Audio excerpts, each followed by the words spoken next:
So, Mr. Brigade, have you ever faced a problem in your work? Yes, a lot of times. Okay, could you please give us an example or tell us about how did you solve this problem and what was it about? Sure. I'll give you two examples. The first one that happens on a frequent basis is we do nights. I'll give you our Wednesday night in Paris is a very good night. It's packed, but there's a certain amount of tables, okay, and our big clients or our regulars, they want those tables. We tell them always to book in advance. You know, it can be the day of, but it can be until the afternoon. But if they book 1 hour before, it's hard for me to tell them, okay, look, I cannot give you the table you want, or I cannot give you that area because I already have someone there.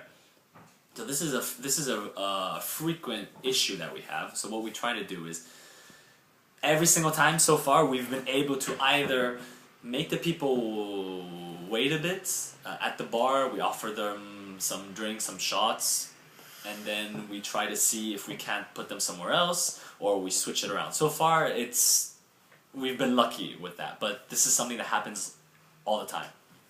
Another problem we had was we did a party in the south of France, and the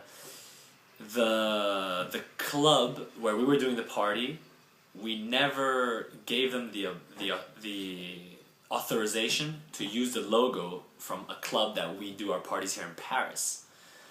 So there was a bit of an issue there between image and okay, we didn't sign off on a contract. Which is we did. We got the authorization, but the communication didn't go through between the manager of the club in Paris with the owner.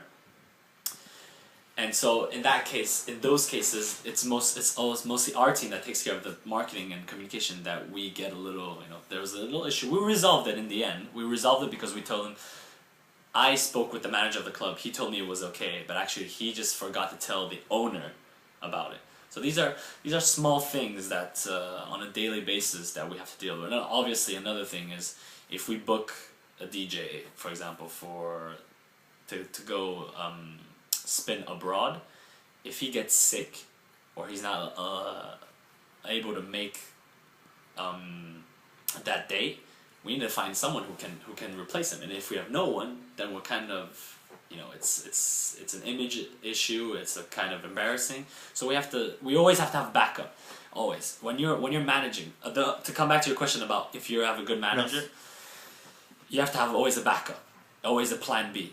If you're doing a night and you have I don't know 5 waiters and 3 bartenders, you have to be sure that you have 2 bartenders as backup if one of them is sick or has an accident or anything like that. So these are a lot of things that add up there that make work stressful, but then at the same time makes work exciting, because if everything was too easy, then there would be no challenge. Sure.